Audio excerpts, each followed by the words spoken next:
Now, like we reported only yesterday, the government, in their latest cabinet meet, has gone ahead and approved a financial package of 89,000 crore rupees odd. They're looking at reviving the state-owned telecom operator, which is BSNL, Bharat Sanchar Nigam Limited. So, it is expected to help the PSU emerge as a quote-unquote stable telecom service provider. This new, and of course, this is the third fund infusion we're talking about by the government into BSNL, is also hoping to increase the authorized capital to 2.1 lakh crore rupees.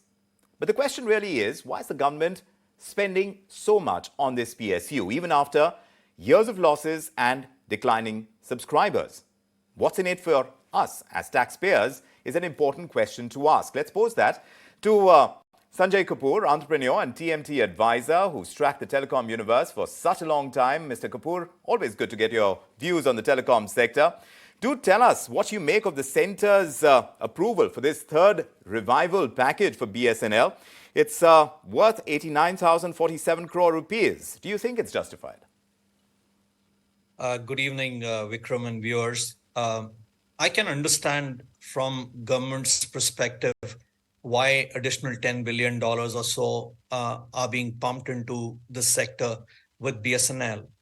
Clearly, from a consumer's perspective, having a duopoly is actually taking a 360-degree full circle. We started from there and we are ending up there virtually in the market. And that cannot be in the interest of the consumer. Therefore, from that perspective, I see why somebody would want a third player to be active in the market, with Voda Idea already being on the brink of surviving, not surviving, nobody knows. The jury is still out. While I say that, I also feel in the same breath, having seen this industry very closely globally, that the odds are really stacked against BSNL and making the best use of this money. And let me peel the onion here.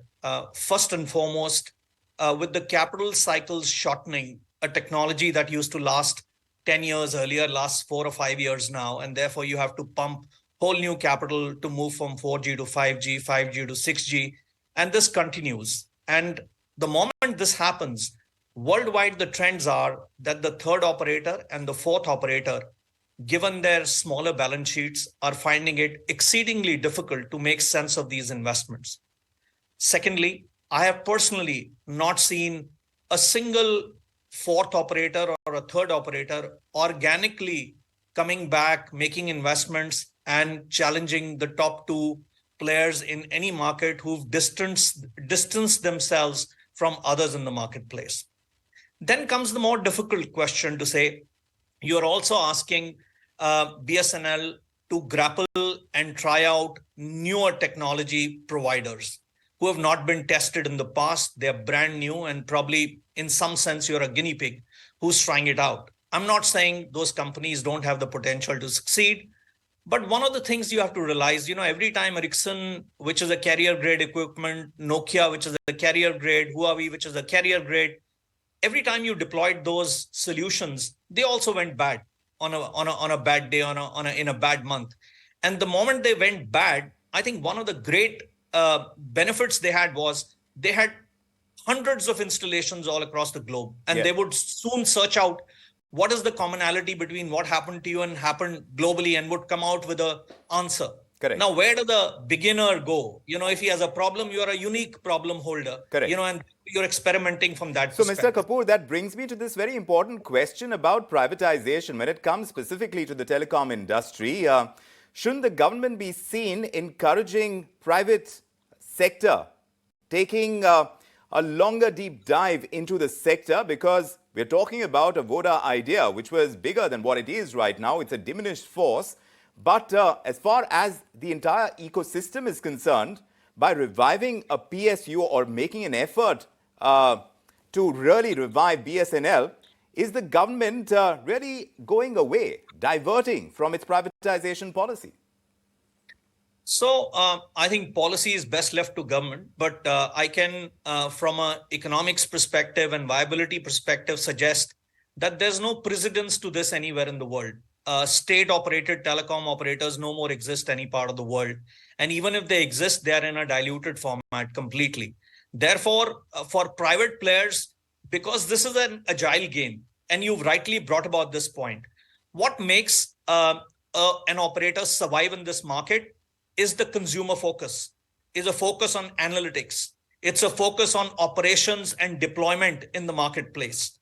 The moment you put a public sector undertaking, you actually put them on a back foot. Can you imagine the amount of data savvy people or data natives in Jio, Airtel versus BSNL? Can you imagine they have no constraints to buy the cheapest equipment or cheapest solution in the marketplace? Can you imagine that they go and meet all their top customers, top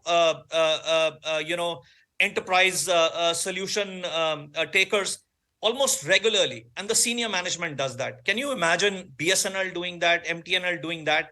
That's a complete cultural change. It doesn't happen. You do not win by just deploying capital and technology. There's much more to a telecom operator. And finally, the war is moving away from core revenues, which is connectivity, to peripheries. Correct. It is about cloud services. It is about security. It is about devices. It is about connected devices, IoT, and so much more. Right. Now, all operators are moving towards that. Now, somebody who's still catching up on 4G and 5G, correct, when is the person going to be ready to move and provide these periphery and peripheral services to its consumers? So to play the devil's advocate, Mr. Kapoor, does it also mean that you need a public sector unit? Just to play the devil's advocate, do you think that we still need a BSNL to get this deeper penetration when it comes to 4G, 5G, and whatever next we're going to follow that up with? Because much of it is enterprise. It is about the concentration is on the urban setup getting that much more robust, technologically speaking. But you need a public sector unit. You need them in the insurance space. You need them perhaps in telecom as well. Is that the argument for BSNL? No, for telecom, you need a third operator for sure, because duopoly may not be good for the consumers. But should that third operator be a public sector undertaking? I don't buy that argument. I think a third private operator will bring in a lot more traction and competition in the marketplace than a public sector undertaking will ever be able to do. So do you think BSNL will be able to accomplish the task that the government is hoping for by infusing this third round of financial package? So, while I would wish them a lot of good luck and I hope they succeed, but like I told you, all odds are stacked against them.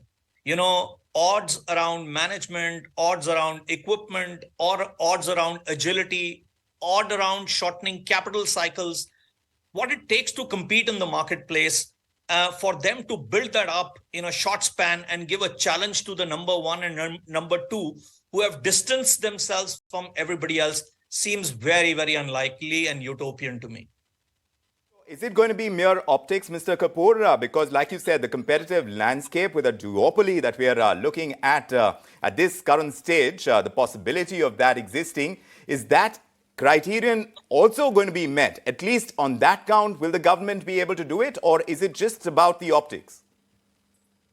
I think, it can't be optics with $10 billion additional sunk in, because you're riding a tiger then. And when you're riding a tiger, you have to feed the tiger. So my own belief is that this 10 billion alone is not going to solve the problem. If you have to keep the tiger running and competing, you'll have to pump more.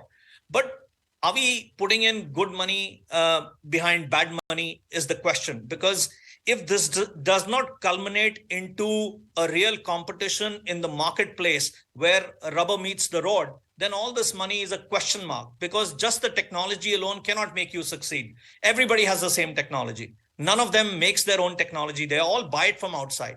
So this technology is available to everybody. It's about the use cases. It's about the brand. It is about how you attract consumers, how you give them a differentiated experience. How do you collaborate with the whole ecosystem where devices, security, storage, everything plays together? Are you there? Are you ready for that? Do you have the right capabilities in the organization to deal with the newer technologies that have come to you to compete in the marketplace? If you don't have all that, then you probably are not a part of the ecosystem that can make you succeed. And that's my question.